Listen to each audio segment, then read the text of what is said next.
I thought this was a good article from Glamour. They were asking MAGA men the reason why they voted the way that they did. This is an article that is a 9-minute read, so I'm not going to editorialize a lot. I'm just going to jump right into it. Nick Sumners, a 21-year-old cosmetic car repairman from Virginia, says he is pro-choice, but when he voted in the 2024 presidential election, he did so for Donald Trump. Despite his personal beliefs, he says that Trump talks about the American people in a way that resonates with him, without, in his opinion, faulting him for his gender and sexual orientation. I'm a straight white man, and I feel like we take the blame for a lot of things. Of course, there are bad guys, he adds, insisting he's not one of them just because he voted for Trump. But what appealed to him about Donald Trump was that his campaign was not coming after us. He was highlighting the American people, which we are.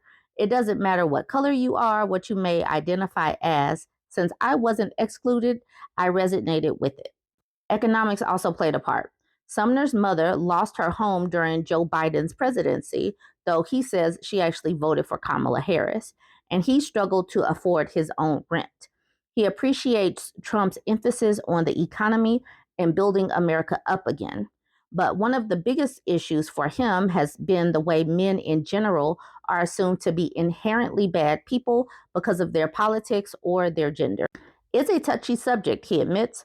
The people I've spoken to who voted for Harris are constantly saying that we're racist, that we're misogynistic, that, we're transphobic. And it's like they don't understand that most people aren't like that. Of course, there's those fringe people who are, but most people just want to live and not be bothered by name calling. And so Sumner became one of the 55% of young male voters aged 18 to 29 who voted for Trump this election, a huge jump from 2020, when 41% of 18 to 29-year-old men backed him. It's also in direct contrast to young women, 58% of whom backed Harris. So why did so many men swing right during the 2024 election? Much has been said about Trump's embrace of masculinity throughout his campaign, traversing the podcast sphere with often provocative, highly popular personalities like Aiden Ross, influencer and wrestler Logan Paul, flagrant Andrew Schultz, and of course, Joe Rogan. And then there's the enduring image of 71-year-old former WWE wrestler Hulk Hogan ripping his shirt off at the Republican National Convention. Others have suggested that because Trump has proudly taken ownership for overturning Roe v. Wade and, as a consequence, empowering the curbs across the country on reproductive freedom, young male voters must not care at all about women's rights. This line of thinking has been emboldened by controversial figures like far-right pundit and proud incel Nikki F., who celebrated Trump's victory with wildly offensive takes like "your body, my choice." But truth be told, that's not where the majority of young men I've spoken with stand, even if they proudly voted for Trump. Many young men say they voted for the former president not because they are anti-choice or against human rights or even that pro-masculinity, but because they're tired of feeling bad for being a man. I've interviewed young men who echo Sumner's concerns with what he sees as an overfixation on gender from the left. While it's difficult, they say, to point to policies that are explicitly anti-man, they argue they've been made to feel uncomfortable for being who they are. I feel like there's this cultural frustration that young men have that they're not allowed to be young men, says 26-year-old Benji Backer from Arizona. That probably went too far. No one's telling women they can't be women. Backer, author of The Conservative Environmentalist, says he's seeing growing support for Trump in his community, including among people who also care about left-leaning social issues such as access to reproductive health care. He points to the fact that as a state, Arizona voted both to protect abortion and for Trump. Young people, specifically, we're trying to make it, trying to find our way in the world, get stable jobs, incomes, survive without living with parents. While young women may struggle to understand these young men's viewpoints, especially with so many fundamental rights under attack, and women's health care already lethally compromised in states with these bans. Many young men say their focus is more on equal economic opportunity than terminating of a pregnancy. It's very hard for Republicans to speak up. I'm afraid of having a bad rap with a professor. In some cities across the country, young women make more money than men, though in the vast majority, men still make more.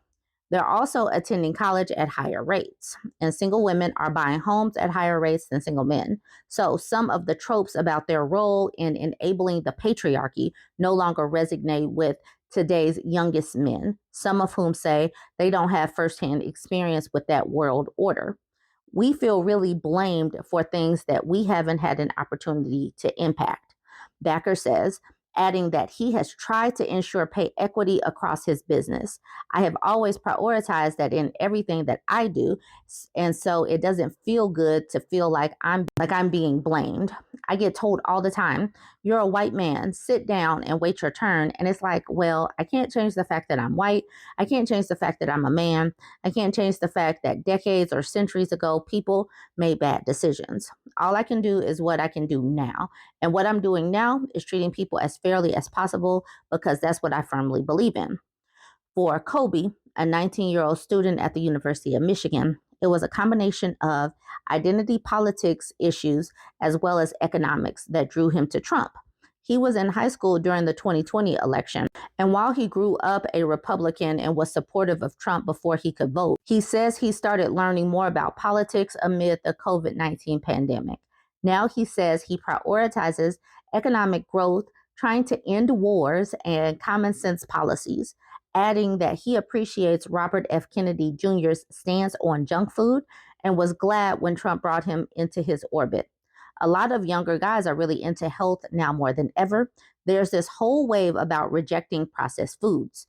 But Kobe, who only wants to be identified by his first name, highlights the way men are talked about as oppressors by some on the left, as one of the reasons he sees men trending politically right. When you tell a young white guy like, hey, you're an oppressor because you're white and have privileges that your Black and Hispanic peers didn't have, and you're inherently at fault or you're guilty for that, which is what a lot of left wings or Democrats are saying, they're going to reject that, he says. We're not racist. We're not misogynistic.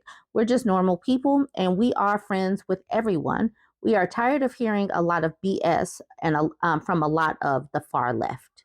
These concerns outweigh for him issues like abortion rights, even though Kobe is pro-choice. But because Trump got rid of Roe v. Wade, he said the issue was not a priority for him when casting his ballot in Michigan.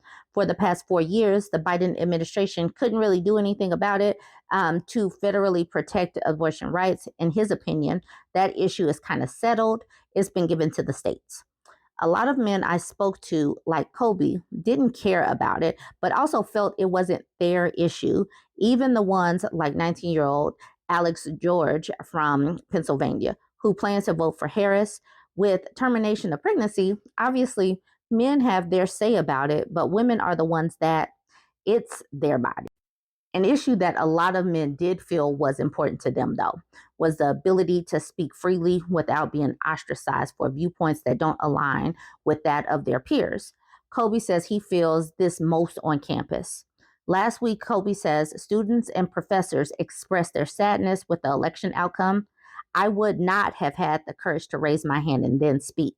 Hey, no, I'm happy with the election outcome, he says, adding, it's very hard for Republicans to speak up. I'm afraid of having a bad rep with a professor. For students like Kobe, this can lead to resentment. It's very isolating. I feel like there's a sense of moral superiority that occurs when it comes to people who are within academia. They have this sense of superiority for who they vote for and what they value. And if you're against that, then they kind of look down upon you. Provocative as this might be to many women, many of the young men I've met over the last year have told me that they are feeling marginalized, especially by the left. Joe Mitchell, 27 from Iowa, tells me, I think young men have felt like they have been suppressed to a certain extent. Mitchell started an organization called Run Gen Z, which recruits and trains young conservatives to run for public office across the country. He also, in line with so many of his peers, voted for Trump. Young men have started rejecting some of the ideology of the woke set of standards that are put in place for them, he says. The Trump campaign specifically targeted that demographic and courted them pretty heavily. There was already a large sense of young men wanting to find a party or people that would help embrace them. I read this with no editorializing. I think it's interesting and important to understand why young men are becoming MAGA. They really do feel marginalized. Women are simply fighting for our rights and for equal opportunities and all of that. And these young men are failing and flailing. And they are resonating, or they're seeing themselves as the victims.